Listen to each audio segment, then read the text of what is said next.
comparing him to Isak is very different compared to when Isak first joined from Real Sociedad. So when Isak joined Newcastle initially, he felt a little raw in terms of his finishing. So where would you compare Šeško's development to maybe where Isak started when he first came to Newcastle? Yeah, I think that's fair, actually, because the leap that Isak has made was not guaranteed. And there have been a lot of Premier League clubs that had looked at him and nobody pulled the trigger until Newcastle made that move. And that was always the question, could he translate what he'd done in La Liga to the Premier League? And he's been able to do that.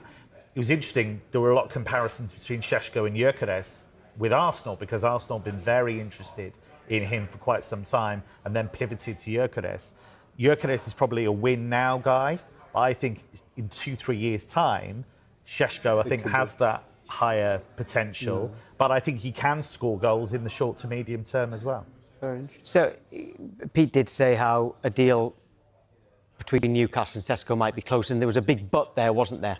Manchester United could come in as well, and he could go there. Would Manchester United, Dan, potentially have the upper hand because of Rasmus Højlund? Where does he fit into that deal? It's very interesting, and I think Manchester United's window is going to be very interesting going forward until this deadline. And we know Manchester United have been having conversations with RB Leipzig about what a deal could look like for Šeško. But in terms of what that looks for Rasmus Højlund, let's not forget they spent £72 million on a 20-year-old Højlund just a few years ago. And if it suits the player and club, of course, United suits the United need to sell players as well to raise more funds if they are to strengths in midfield and up front. So it's very interesting. All I would say, though, is for Rasmus Højlund is, you know, he gets a lot of criticism scoring 4 goals in the Premier League last season. But we can conclude last year that the whole team really struggled under Amorim's new system while they were getting used to it. The team now, compared to where Højlund joined 2 years ago, had the likes of a young Alejandro Garnacho, an injury-ridden Anthony Martial. Marcus Rashford was struggling for form.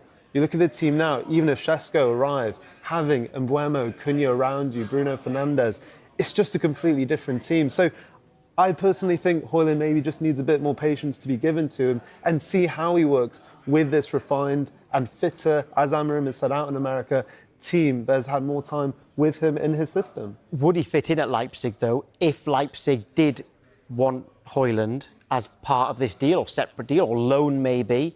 Would he fit in there? Would it work for Leipzig? It would. They've looked at him before. They've been credited with an interest in him before. He's somebody, I think, that would fit their style of play, somebody that does want to run in behind, does want to make those runs. I know his link-up play can be a bit ragged, but I agree with Dan, actually. I think there's a quality player there still. I think it's crazy to give up on him at this stage because so many players have lost their confidence there. It's been a really difficult club to judge players at. You look at Xerxes gone there with a decent reputation and it hasn't happened for him either. But the fact that he's still willing to give this a go and fight for his place, I'd give it a little bit more time, but I understand the financial imperatives that United have.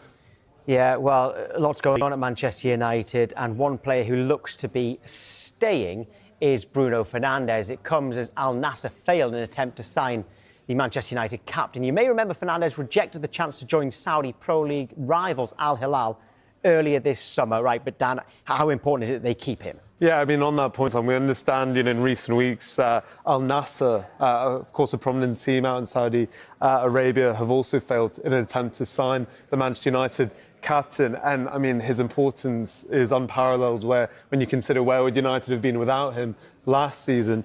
And you just look at his statistics there last season. I mean, Kevin, you can look at it as well in terms of give that a bit more context. But, considering how much of a struggle it was for United last season, he was pretty incredible individually. Well, it's a pretty damning statement if you let a player of that quality and that importance go.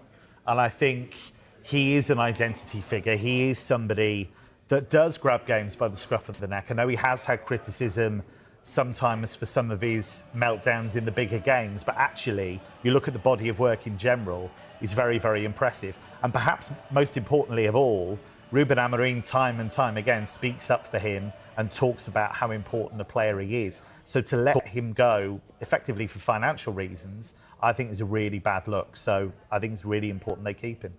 But there are players who Amorim does want to leave, isn't there, Dan? Garnacho, Anthony, Sancho, Malacia, they all need to find new clubs this summer. But it's looking at this stage, with 4 weeks left, it's easier said than done. Absolutely, and I think they all have their own individual circumstances. With Jadon Sancho, we reported last week, Borussia Dortmund could be potential suitors once again for Sancho, but there's going to have to be considerations on Sancho's part with his salary demands. You look at Alejandro Garnacho, and we'll be talking about Chelsea very soon. We know they're very much, admirers of Garnacho, but they have other targets they're trying to get over the line perhaps before they pursue that deal. Terrell Malacia has just not played a lot of football, so when clubs look at him, very difficult to have an evaluation on him as well. And Anthony, we've seen he was very good at Real Betis, but again, is there a market for him right now in terms of his wages and the fee United would want for him? We'll have to find out, but I don't think United's window is by far done anytime soon, but there's a lot of incomings and outgoings, but they also have to keep the sheets balanced as well. Yeah, there are some quotes from Amorim on Garnacho in particular, by the way. Here they are. It says, a really talented boy, and sometimes things don't work out. You cannot explain specifically what it is. But I have the feeling, I think it's clear that Garnacho wants a different thing with a different leadership. And I can understand that. So I think it's not a problem. So that's Amorim on Garnacho. One player who has gone, or at least temporarily, is Marcus Rashford. Kevin, he's gone to Barcelona. But is he going to be allowed to play? What's going on with his registration? So we're back again to Barcelona and their registrations. Because of the financial issues they have, it's not easy for them. They don't have a lot of wriggle room in terms of the salary cap with La Liga. So they haven't yet been able to register him. Now, he's spoken to the media about this. He says he's relaxed. He says that he's happy to let the club get on with it. But if you look at the situation currently with their goalkeeper, Marc-Andre ter Stegen, now he was their undisputed first choice, but he was injured last season. Wojciech Szczesny, who came in to deputise for him, has been given a new contract, even though he was brought out of retirement for that gig. Joan Garcia's come in from Espanyol. He's going to be the number one. So you've got a situation with ter Stegen where Barca would quite like him off the wage bill. He's injured at the moment. And the club know that if he was out for 4 months injured, then they would get some relief from the salary cap for his wages. He made a very pointed statement with this back injury and said, I'll be back in 3 months' time. So he's aware they're trying to shift him on. Play the game, come on. But this is the interesting... Just say it's 4. But this is the problem, you see. You've got a situation where you've got these battles of wills all the time. You've got players they're trying to shift out who don't really want to go. And so it just shows you Barcelona have this wider issue. But if they can sort out the wider Rashford situation, I think it's great for everyone. He gets a fresh start at a big club. They get somebody who can cover multiple positions. United get him off the wage bill. Yeah, I agree. Right, loads on the way this morning as Tottenham say farewell to Heung-min Son. And could Darwin Núñez be set to leave Liverpool? That and much more on the way.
Got some breaking transfer news, actually, and it does involve Newcastle, but it's not Alexander Isak. It is instead goalkeeper Martin Dubravka, because he has emerged as a primary target for Burnley. So he'd be staying in the Premier League. We're told that talks with Newcastle are understood to be progressing well over a permanent deal.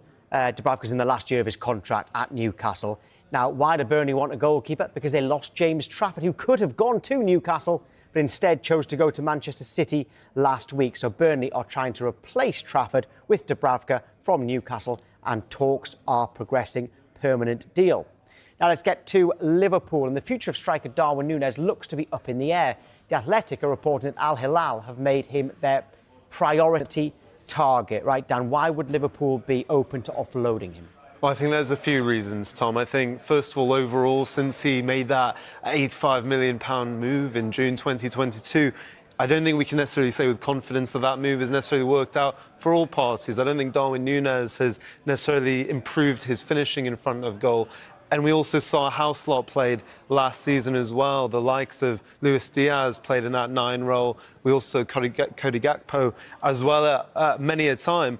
But we've also seen Liverpool be incredibly efficient selling in the last few years as well, raising so many funds. Luis Diaz to Bayern Munich, for example, in just the last few weeks.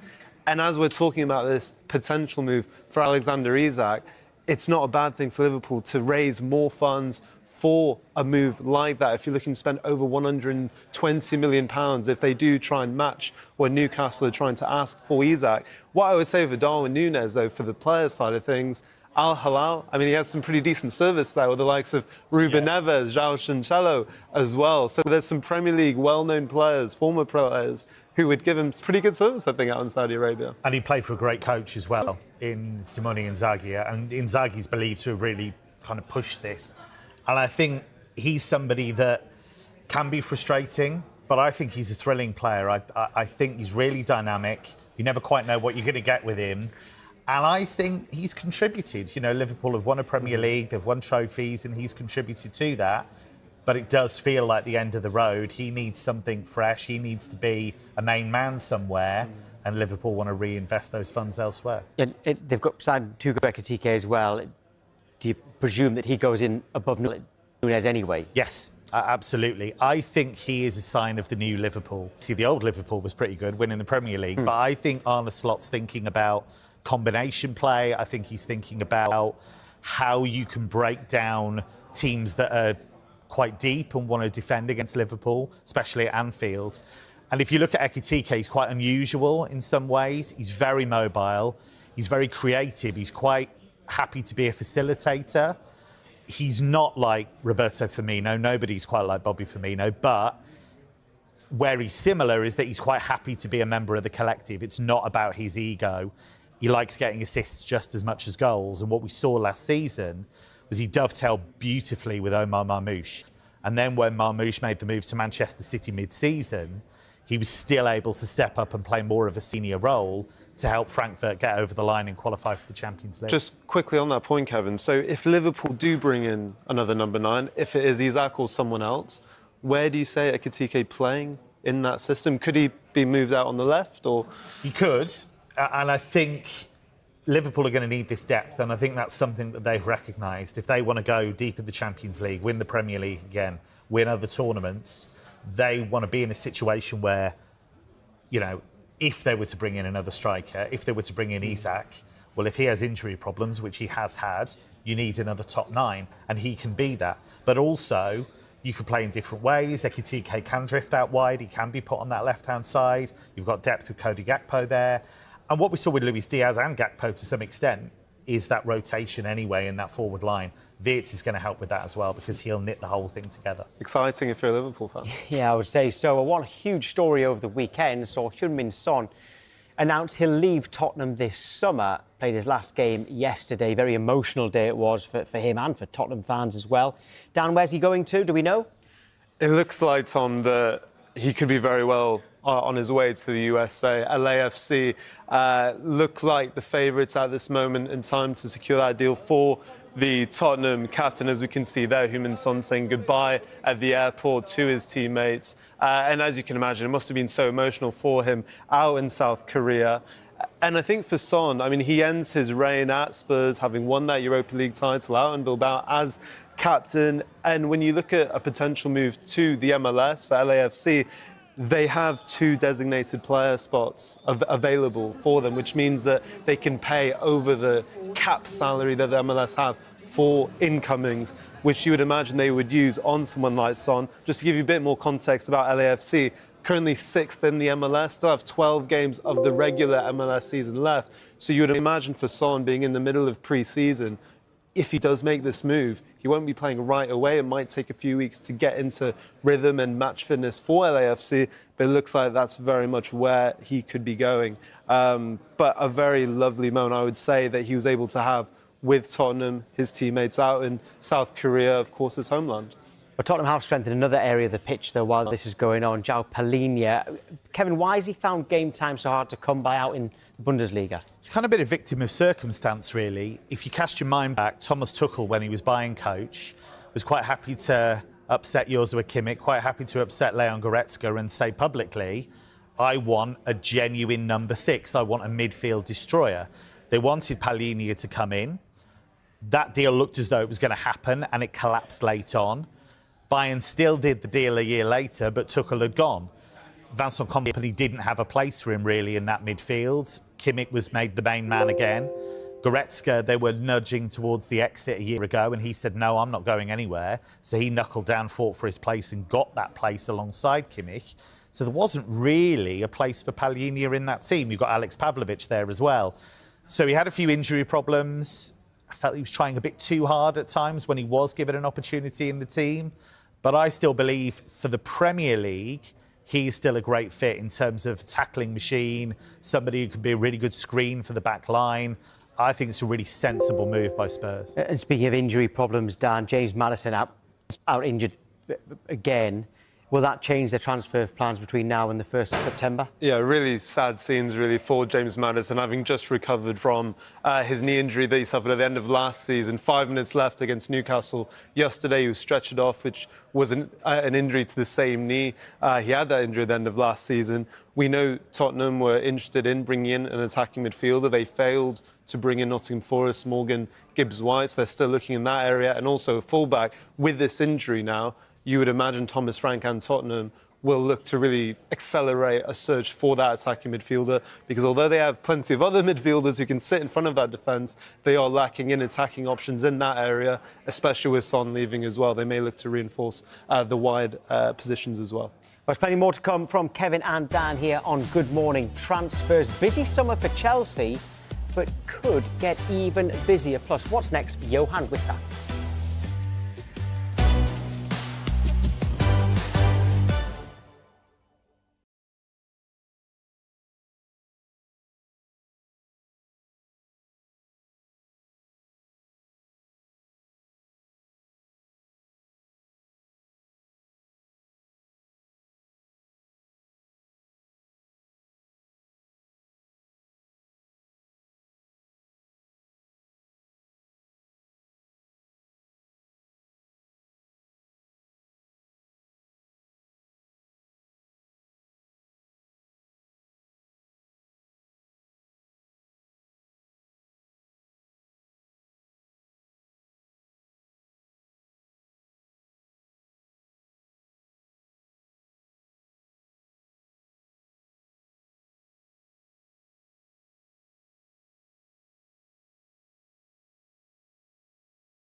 Right, how about this? Porto fans were treated to the unveiling of a new signing this weekend. Former Norwich man Borja Sainz, but in a shock move by the club, they followed it up by bringing out a surprise signing that nobody knew about. It was Luuk de Jong. He was unveiled. It was fair to say it took the crowd by surprise.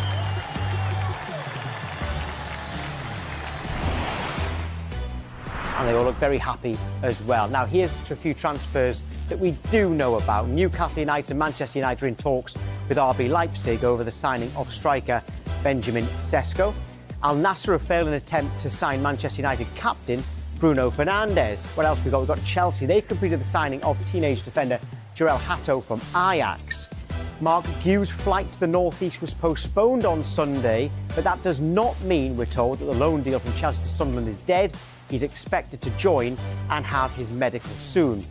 Birmingham City, they're expected to sign Ajax striker Chuba Akpom, despite a last-ditch attempt from Middlesbrough to hijack the deal. The under-21-year-old is in England to undergo a medical. That's not him, by the way. I think you know that already. He'll go on a season-long loan deal to Birmingham. But now to this one. Rangers have agreed a £3 million deal to sign go-ahead Eagles winger Oliver Antman. And Steven Alzate will have a medical with MLS side Atlanta today, ahead of signing a 5.5-year deal from Hull. Now, don't forget, you can keep across all of the latest information as it happens on our dedicated Transfer Centre blog.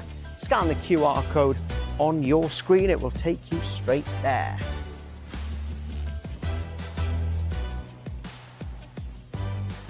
There was big news yesterday around Ademola Lookman. A lot of interest in him, but he made his feelings very clear on social media. Kevin, explain this one. What happened with Ademola Lookman? So it was a very public transfer request. He has said to Atalanta that he wants to go this summer. And it was quite a long social media post. And it was quite heartfelt, really. He was talking about how he's always tried to do right by the club. He's always tried to keep things quiet when there have been issues in the background, which we believe there have been. There were some clashes with the old coach, Gianpiero Gasperini, at times. And he said that the club had agreed to let him go if there was a bid of a certain level. He believes that's come in from Inter and that he should be allowed to pursue that move. But Atalanta have blocked that, at least in the short term. You have to bear in mind the progress that he's made, Lookman, in his time at Atalanta, because he wrote himself into club folklore with that hat-trick in the Europa League final against Bayer Leverkusen. That was a phenomenal performance. That was the only game Leverkusen lost in any competition that season, and he was absolutely brilliant. He's been linked with moves before. He was linked with PSG last season, and again, that didn't quite happen. Atalanta didn't allow him to move. So the fact that he feels he has to take this step says to me, A, that Atalanta are blocking him at this stage and that he feels he has to add a bit more pressure. But also, I do think he's very conscious about how he's perceived by the Atalanta fans. I think that link, that bond with them has always been very important to him. Yes, I think that story's going to go on for a little while longer yet. As for Chelsea, they have spent over £250 million this summer. The latest signing came yesterday in Jarell Hato for £35.5 million plus add-ons from Ajax. We'll go back to you, Kevin, on this one. I know you've seen him a lot more than we have. What can Chelsea fans expect? Well, what they can expect is cover for Marc Cucurella, so he's not going to be driven into the ground and he won't have to play every game. He's become such a focal point for Chelsea, such an important player for them. But Hato, I think, can cover that left-back role. He can play centre-back. He's somebody who's a good one-on-one defender. You never quite know how that's going to translate from the Eredivisie, but he's still a really, really young player, but he's racked up a lot of games for Ajax. And that's a big club with its own pressures, and an Ajax team that struggled as well. So he's had to deal with that media spotlight. He's had to deal with quite a difficult situation there, and he's come through it really well. So I think this is really sensible from Chelsea. It covers multiple positions, and he's somebody that I think is going to really develop. The key is how much game time does he get, and can Enzo Maresca get the absolute maximum out of him? I think he's comfortable moving into midfield, which we know Maresca likes. So I think you'll see a lot of that as well. Dan, another midfielder, Xavi Simons. He wasn't in Leipzig's pre-season squad this weekend. That tends to say that something could well be happening, and potentially another incoming at Stamford Bridge. Yeah, absolutely. And, we reported all last week that how interested Chelsea are in bringing Xavi. I will say Xavi because we talked earlier that he likes to go by Xavi rather than Xavi Simons. Just for so, so Xavi it is, but how interested Chelsea are in bringing him in. And I think for Xavi, he's looking at this as, he wants to play European football. He wants to really accelerate that development and progression because he might not get that at RB Leipzig. And I think for Xavi as well, I think if I was a Chelsea fan, I would look at maybe the second half of last season and see that Cole Palmer even admitted himself. He had a bit of a spell where he just needed a break. He needed to have a bit more of the share amongst the squad in terms of the creative flair. And I think someone like Xavi might be the ideal player to really share that burden, that responsibility, especially when you consider the likes of a Christopher Nkunku could leave in that position and leave a gap in the squad to replace. Leipzig went into this summer knowing that Šeško and Xavi were the two saleable assets, most saleable assets. So I think the plan was always for them to go. When they made the move from PSG permanent, I think the plan was always to move him on at some stage. And I think you're absolutely right. Leipzig have just come off a pretty awful season by their standards. Failed to qualify for Europe for the first time as a Bundesliga club. They were dreadful in the Champions League, but he still performed pretty well. So I think this move makes a lot of sense. My question about Xavi is, yes, the technical quality's there, goals, assists, all that stuff, fine. How's he going to deal with not being the main man? Because you're not at Chelsea. Cole Palmer is. So how's he going to deal with that? So I'll be really fascinated to see how that shakes down. Now, Dan, Armando Broja could be leaving Chelsea. Looks like he is leaving Chelsea. Who else could leave? What's the latest with Broja first, and who else could leave? Yeah, so first of all, Burnley in advance talks with Chelsea over a potential deal for Armando Broja. We don't think there'll be any kind of issues in terms of personal terms on a potential 5-year contract for Broja, who we saw a few years ago had a really good spell at Southampton, but really hasn't been able to replicate that, mainly down due to injuries. We saw really struggled at Everton because of that last year. But, we talk about all the incomings at Chelsea. Do you think sometimes we need to give credit to a side who can sell incredibly well? And when you look at what they've been able to do since Enzo Maresca has arrived at the club, especially, it has been incredible, really, when you look at the sales, even in this window, the likes of João Felix, and they still have many more sales that they could make this window, the likes of Raheem Sterling, the likes of Vega as well, and Axel Disasi, we saw on loan Aston Villa last season as well. So very interesting for Chelsea. Although they are bringing in players that, as we understand, still potentially interested in Alejandro Garnacho, there's still some incomings to be done. But you look at the players there. I mean, Carney Chukwuemeka, Kevin, of course, on loan at Dortmund second half of last season. I mean, talk to me in terms of the European clubs who could be a player here. There is a lot of value in some of those players who could do a job. Well, Bayern have looked at Nkunku a few times. They were looking at him when he was at Leipzig. Chukwuemeka's an interesting one because I think he made a good impression at Dortmund. They would love to loan him again or do a permanent deal at terms that are acceptable to them because they have to be a little bit careful. They have sold Jamie Gittins for big money, but they don't have a huge amount to play with. But I think Chukwuemeka's a guy they'd love to bring in. They see him as somebody with real potential. Renato Vega's been linked with Atletico, but that fell through. He's been linked with Bayern as well. But he was an interesting one because when he was signed, didn't really have that track record that you thought that makes a lot of sense. And as it's turned out, they're going to sell him. So there's some really good players on that list. And they just keep on player trading. And you look at Gittins, he comes in. They're being linked with Garnacho, being linked with Xavi, who naturally moves out to that left-hand side. Straight away, he's in a battle for his position. I'm not saying he shouldn't be. He's a very young man, and straight away you're in the fire. It's quite. He was the main man at Dortmund for a little bit in his position, yeah. And then lost his place towards the end of the season. So there's a guy that probably is a bit of a fixer-up and needs a bit of a boost. Good luck with that, Jamie. See how you get on. Yeah, Datro Fofana could have been on that list as well. So Chelsea are recouping money. They're not just spending it. As we've seen from the list there, players who are available, more to come in. Now, it's been a turbulent summer at Brentford. The head coach has left, as has captain Christian Norgard, and Brian Mbeumo has gone to Manchester United. Will Johan Wissa leave as well? What's the latest, Dan?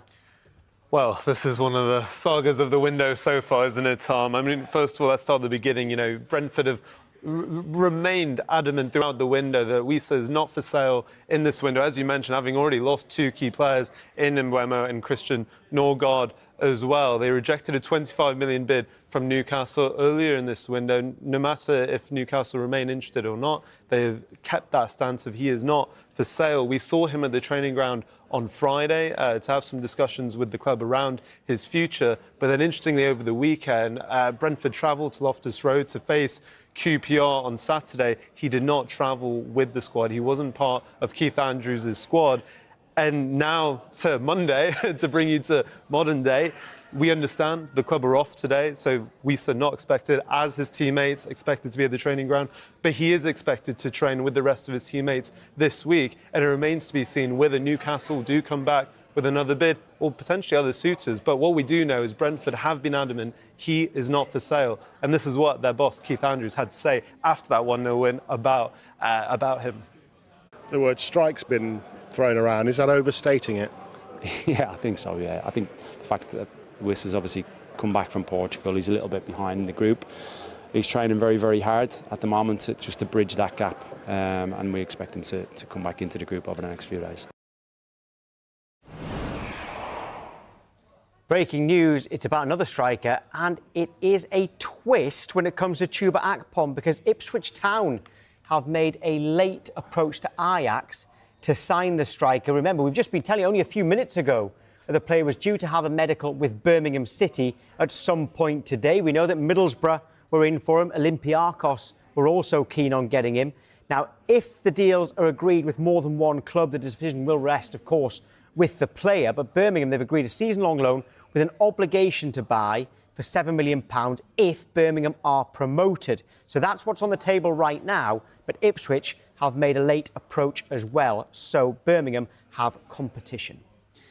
Now stay with us, because as it's the first time we've had Kevin with us all summer, we'll be getting his thoughts on some of the moves that have caught his eye in this week.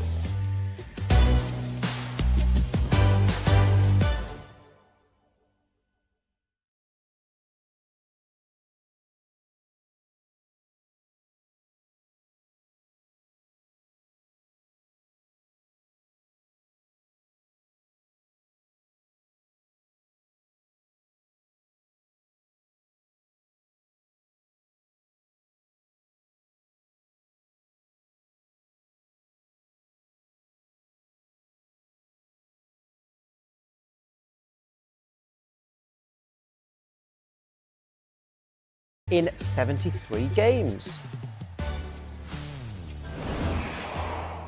Now, we are about to get to Everton, but before we do that, we've got some developing news, breaking news really, from Newcastle, because our cameras have caught Newcastle's Alexander Isak arriving at the club's training ground in the last 5 minutes. Now, we were expecting him back, despite his future at the club remaining unclear. So we'll bring you those pictures as soon as we can. But Alexander Isak is right now at the Newcastle United training ground.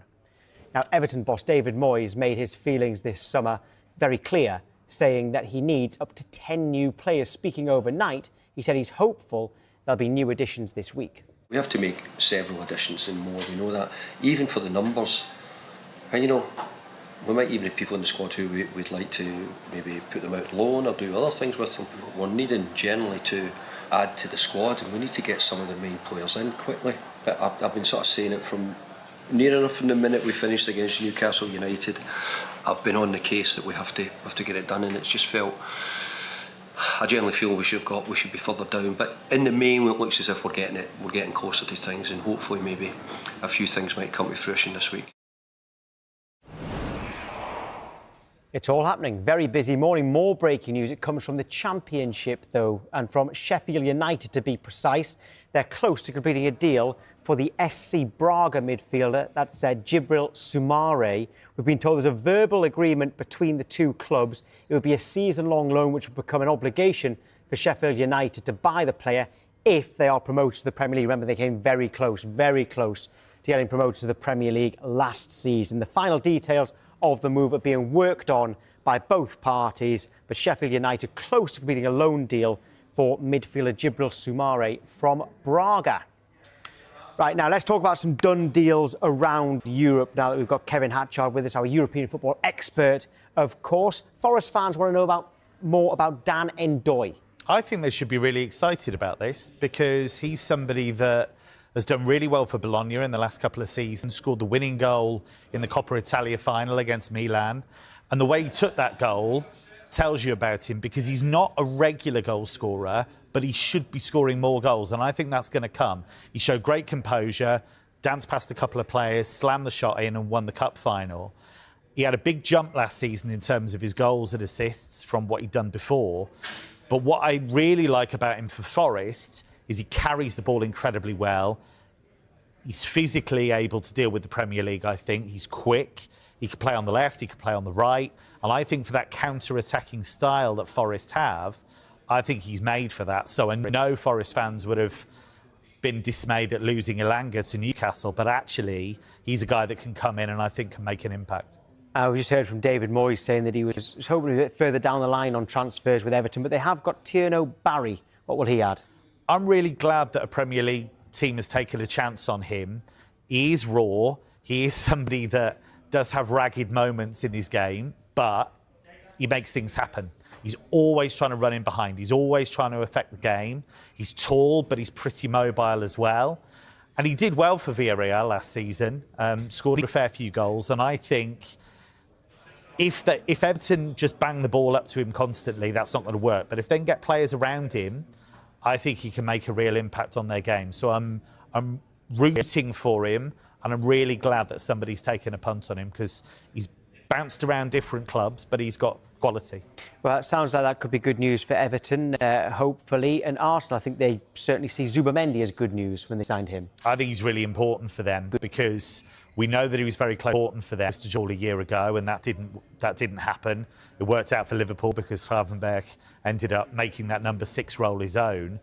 But you're talking about a quality player that's won a major trophy with Spain, somebody who came into that Euros final for Rodri and didn't miss a beat. Somebody who's very calm in possession. His numbers in terms of winning possession back in La Liga are good. He's going to have to make a physical step in the Premier League, but I think he's capable of doing that. But the other thing that he can do is he can release Declan Rice to get forward a bit more often.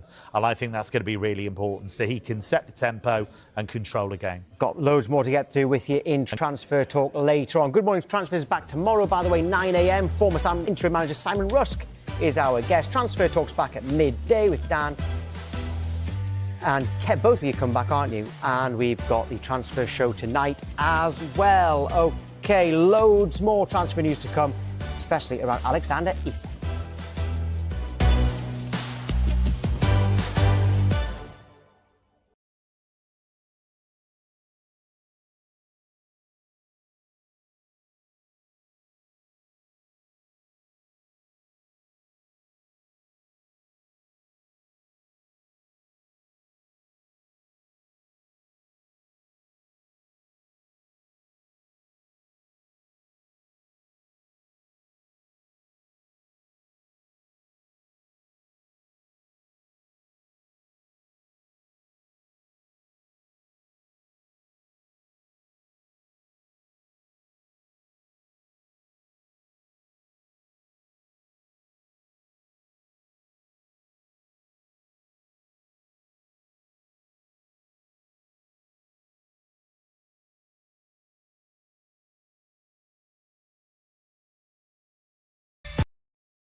Let's take you to the Times. England's fears for woke. Team attack leader sent for scan after suffering shoulder injury. You can see their top right as well. Paquetá's relief at being cleared. What about The Guardian? Well, they say West Ham have stood by and Paquetá cleared of spot fixing after a 2-year FA investigation. Gus Atkinson, perhaps the bigger the bowlers, as England took 6 wickets on the opening day of this 5th test. And there on the right-hand side, Max Verstappen saying that he will stay at Red Bull Racing at least next year. He's contracted until 2028. Eye looks like this. A woke Soiree pace bowler leaves Oval with arm in sling after shoulder injury, and then again the Lucas Paquetá story. And on the left there, Isak staying put unless Toon find 2 strikers as replacements, but of course he's training on his own at his former club Real Sociedad. And back page of the Mirror. Brazilian's nightmare is over. Relief for Hammerstar Paquetá's charges not proven in betting probe. And then you can see there a slightly different take on the Alexander Isak story there. Isak is in Spain on red alert. We know that Liverpool certainly have made an informal request to find out about his future at Newcastle. Welcome once again to Jonathan and to Ihsan. OK, let's start off then at the Oval. I have to say, a pretty bizarre day, Jonathan. I don't know what was in the water in South London, but we had a bit of everything. You know, we had obviously rain delays, we had a kind of really uneven bowling performance from a much changed side, and we had this Woakes injury. What was your take on everything overall, but particularly the situation with Chris Woakes? Yeah, it didn't look good, did it? I mean, right near the end of the day's play, whether it's a dislocation, whether it's a pulled muscle or a sprain, I think, you know, I'm no medical expert, but I think people are saying that it is incredibly unlikely that he will bowl again in this test and therefore this series. Which, you know, I think, although it is a freak accident that, you know, it's the sort of diving for the ball in the outfield that could happen to anyone, I think it does underline a little bit how England have ended up in this situation where Woakes is the only fast bowler who's playing all 5 tests. You have Stokes, who is injured, Carson and Archer, who have had to be rested, and now bringing in Jamie Overton and Josh Tongue and Gus Atkinson, who, quite frankly, looked quite inconsistent and off the pace for large parts of the day. It was quite indifferent bowling performance, even though they are well in the game. You know, India 200 for 6. Given the overheads, given the fact that they won the toss 5th time in the series and got to bowl first, given the amount of grass on the pitch, I think it's 8 millimetres of grass on the pitch, you would say that England would expect even in a truncated day to make more inroads. And they did, in fact, get lucky with the run out. Josh Tongue obviously bowled a couple of jaffers along with some, you know, I guess pies and some other filth. So England actually got quite lucky today until you get to that Woakes incident towards the end of the day, which I think is symptomatic of, I think, just how inconsistent they've been through the series, especially in terms of their bowling attack, and the fact that they are going to have to take another 14 Indian wickets on this pitch without one of their main fast bowlers. That is a worry for them going forward. Yeah, I mean, cricket vernacular is so funny, isn't it? Pies and filth. But I think on this occasion, it's absolutely merited. It was so, as I said, uneven, but I think maybe I was being a bit kind. I think, you know, inevitable there's going to be, you know, a bit of a shift when you've got so many changes. But Ihsan, let me come to you on Woakes, because I think it also underlines kind of a bit of frailty amongst this England bowling attack. How much of a concern is that, not just for this Test match, but ultimately for the next few months in the build-up to the Ashes? Yeah, no, it's a massive concern. The lineup was already out of kilter once Ben Stokes, his injury ruled him out of the Test match. And as we've seen with the other bowlers today, in terms of consistency-wise, it's been a real struggle. We've seen Josh Tongue 1 minute bowling one towards like the slip cordon. We've seen obviously Gus Atkinson was on the money, but in terms of consistency overall, it's been a real slog out there. And Woakes, 36-year-old, who's obviously playing now all 5 tests, he's offered that consistency, he's offered that control, and with the extra seamer on this green pitch, with him now obviously out of this test, and who knows how much longer down the line too. It's in terms of the balance, it really does affect things going forward, and it will be a real concern. Obviously, right now we've got a green pitch, and Woakes obviously can bowl that full length and seam and swing the ball. But looking towards the future, it's a real dilemma in that case too. You know, we know that, you know, England, you know, want to try and play the best cricket. You know, want to save those boundaries when they can, when they're in the field. But ultimately, given the damage that's been done, was it worth it? Was it just simply freaking unlucky? Or do you think that actually, do you know what, he could have been thinking, well, maybe I just let this one go for 4? I don't think it's healthy to get into that mindset in the field.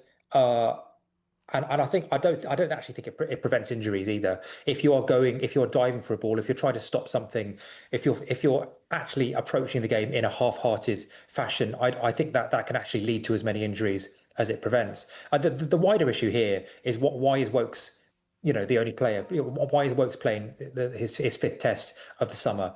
Because we talk about managing an attack, and England have had months to prepare for this series, and then going into the Ashes this winter.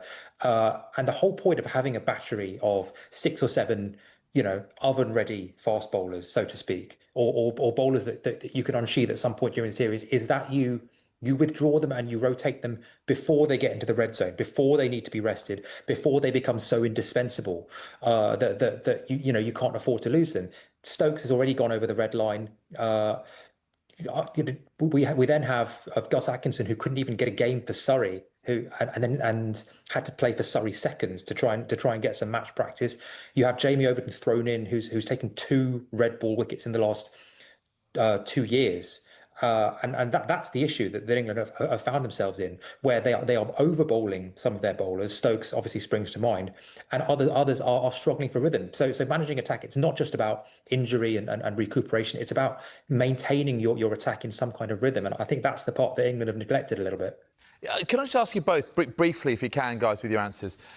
In terms of England now, looking at that Ashes series, it will start to really loom large, but who would you go for as your kind of pick of a bowling attack? Because clearly, if England want to win the Ashes, they've got to take 20 wickets. You'd think more than once to get the urn back. So who would you go with? And what sort of place are they in? Jonathan, you first, and Ihsan, you to finish. I think it's unlikely that anyone's going to get through the full 5 Test series. So you rotate based on you rotate Archer, Cast, hopefully Mark Wood is fit by then, and Atkinson, based on how they're getting along. I think you basically try and play all of them for 3 or 4 tests, and I would give Woakes the new ball. Okay, Ihsan, what do you think? Well, definitely you'd have Archer, Cast and Wood with the pace in Australia, that they'll obviously share the ball across the 5 tests, and Woakes obviously he adds that control. In terms of spin, I suppose there's a conversation to be had there in terms of whether Shoaib Bashir could be relied upon for that series, whether Dawson somehow gets himself in the fold. Obviously he's dropped for this test, but whether for Australia he's given a look in. So the spin department will be quite an interesting one too. Yeah, and of course, obviously, in terms of this Test match, you're looking at Bethel and Root, sorting that out, and you never know what role that might be able to play. Okay, well, we'll see. We'll obviously see, how Chris Woakes shapes up and what happens now for the remainder of this Test match. But yeah, as I say, it was quite freakish, wasn't it, at times? And especially with that kind of very looming black cloud over the oval, it just felt, as I say, it felt very strange today. Let's just switch, shall we, to another focus, and it's the other story that's really dominated the back pages, and that's Lucas Paquetá. And as we've been reporting here on Sky Sports News, has been cleared of these 4 charges. If we look at the back page of the Mirror, that's the headline: cleared. Relief for Hamister Paquetá as charges not proven in betting probe. Brazilian's nightmare is over. Ihsan, if I come to you on this, I mean, it's been a 2-year FA investigation. First of all, how do you feel that might have affected him as a player? Oh, massively. Regardless of mental strength of footballers, which is obviously very strong to be competing at such a high level, this would affect any player. To have this looming over a person for 2 years and to now finally be cleared, you can't imagine the strain this will have caused. You've got to remember as well, in this period, this case has cost him that £80 million move to Man City when things were looking really rosy for him. So not only on the field has it affected things in terms of his career progression, off the field this would have been an absolute nightmare to contend with too. Going forward, or I suppose all he can do now is focus on his career, knowing that this is put to bed. He's cleared. He can now fully focus on his playing career. But that's easy said after what must have been a torturous 2 years with West Ham as well. In terms of their transfers thus far, they've arguably had a struggling window. So players like Paquetá will be absolutely crucial for them next season. Obviously, we know that that there are other things that need to be sorted in the meantime. The FA won't sort of comment on this until they get full written reasons, and Lucas Paquetá himself could consider what he does next in that regard. But let's focus on matters on the pitch, Jonathan. And I suppose if you're Graham Potter, you're thinking, all right, here's a player who we know what influence he can have. Do you feel like how he manages him at this point is critical? And what about what he can offer? Does it feel like it's a little bit of a free hit now for Lucas Paquetá this coming season? I mean, I don't know if it's a free hit. I think it speaks volumes that Graham Potter has been really impressed and has talked him up at every opportunity during the last few months, not knowing the outcome of this charge or how the case would go.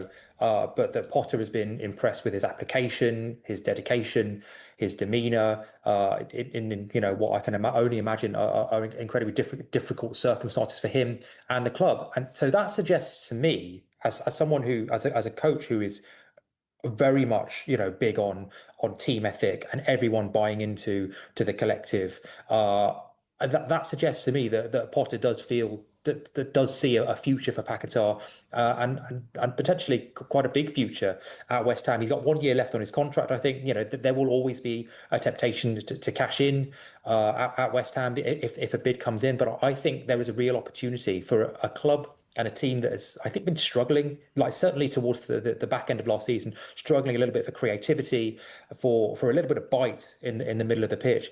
I think there was a real role for Paquetá to an unleashed Paquetá to play some of his best football for West Ham.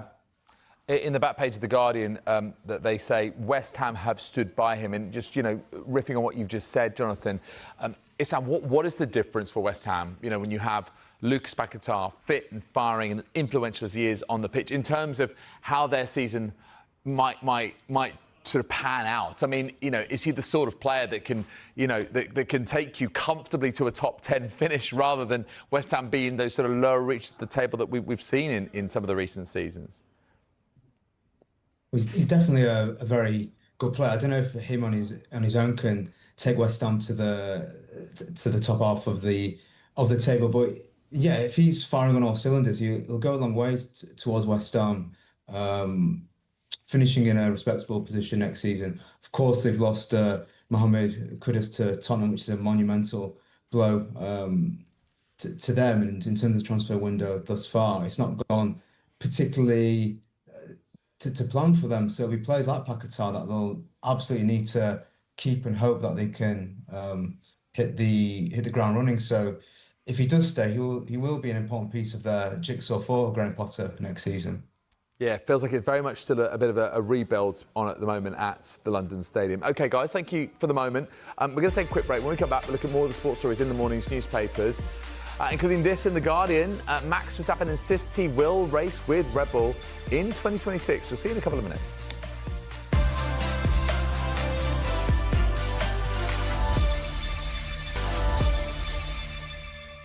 You're watching Backpages tonight. Welcome back to you at home. Welcome back to Jonathan New from The Guardian and Isak Khan from the Daily Mail. Let's look at The Sun. Let's talk transfers. And Isak looks, interesting as always at Manchester United. And the situation in terms of strikers is really developing.